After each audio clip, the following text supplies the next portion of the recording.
Hey, this is Dave coming at you from Michigan. I figured I'd do another little video about what we're doing with the soffits. I have those videos that my wife took of me with the basement work and the plumbing work, but we're at the same time trying to get the soffits in, the exterior soffits. So we're using 3/4 thick tongue and groove pine, and it's about 4 7/8 wide.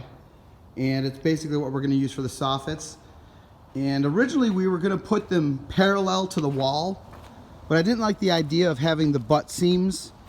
And then I was thinking, well, maybe we could butt seam them with a tongue and groove, and then I would have to get like a router bit. And then I just decided it would look good if they just came out in short pieces too, and it's going to make it much easier to install just having short 24-inch pieces that tongue and groove together.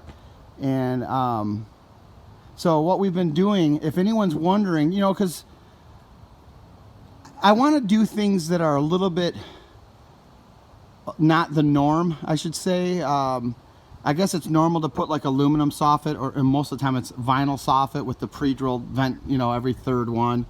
And I really don't like the look of vinyl soffit.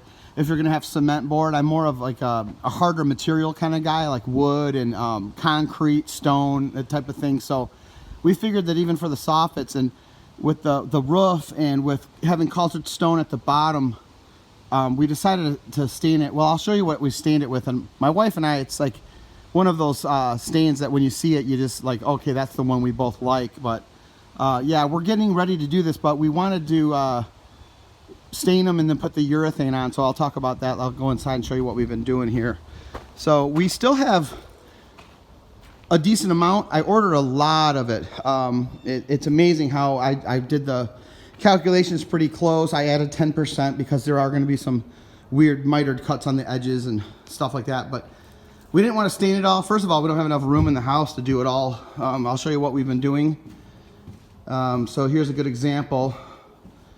You could just, when you have rough framing, you can just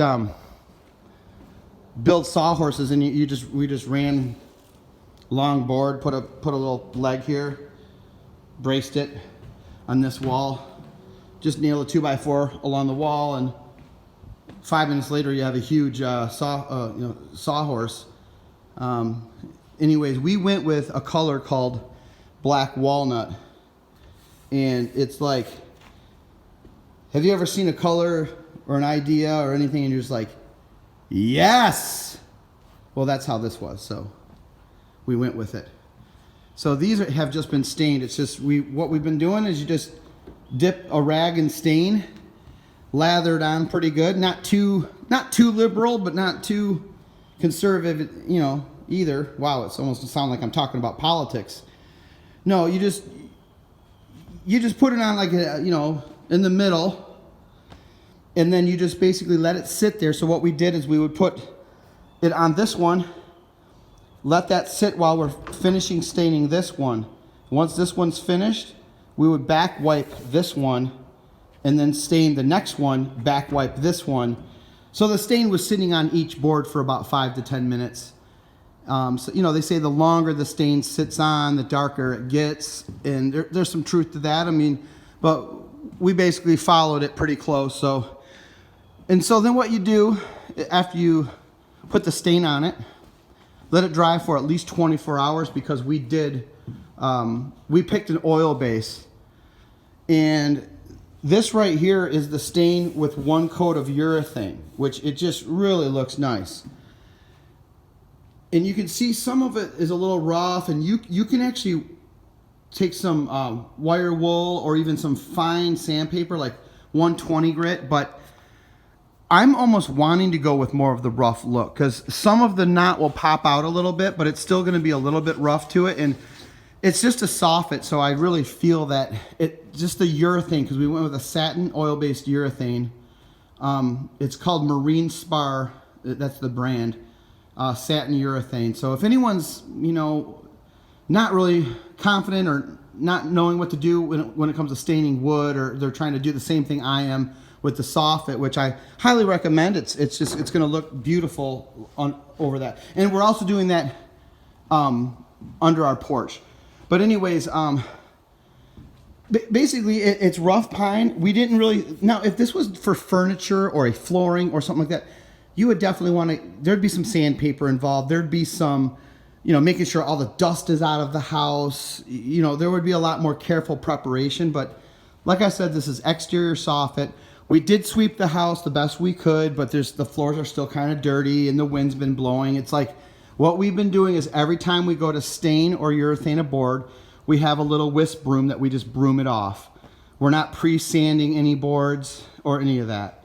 So what we're doing is we're doing 1 coat of stain on the finished part, obviously. We're gonna do 2 coats of urethane on the finished side, but they also recommend you do 1 coat of urethane on the part that's gonna never be seen, just to keep it sealed and keep moisture from wicking in on one side of it, which I kind of agree. And probably what I'm gonna do at the last minute, when we do one section, because the urethane dries kind of, it's kind of fast, a few hours. We'll go ahead and pre-measure one side because some of my soffits are like 22.5 inches, some of them are 22.25. It just depended on what was going on with the truss tails and the sections of the house. But we'll pick one full section and we'll figure out what that pre-measurement is, and we'll pre-cut those lengths. And I'm even gonna urethane the ends real quick, just to keep even the ends sealed in pretty good. So the system we're doing is 1 stain, let that dry, 1 urethane, let that dry, flip it, 1 urethane, let that dry, flip it back to the very beginning, 2nd coat of urethane. And we could do a 3rd coat, but that's ridiculous. It's just a soffit. So, and then we also bought some 1x3 furring strips because, all right, let's see where the sun's at. I don't want to, okay, we'll turn this way. You can see that our trusses come out this way. We want our boards to run out this way. So I bought 16 on center. I'll go this way with the strips. And then we'll have nailers. Oh, another thing too, super cool. If you're wondering what I'm using to fasten it up there, did a little bit of research. I'm not a big fan of a finished nailer. A lot of times the finished nailer heads, at least the ones on mine, have like a wire. It's like it doesn't have the shape of the inside tongue and groove part. Like right here where you'd be shooting. Like right there, it's almost like it's more for flat surfaces like base molding or trim. And it doesn't have the point. At least the one that I have, a 15 gauge nailer where it would be a bigger nail, my gun is not shaped properly.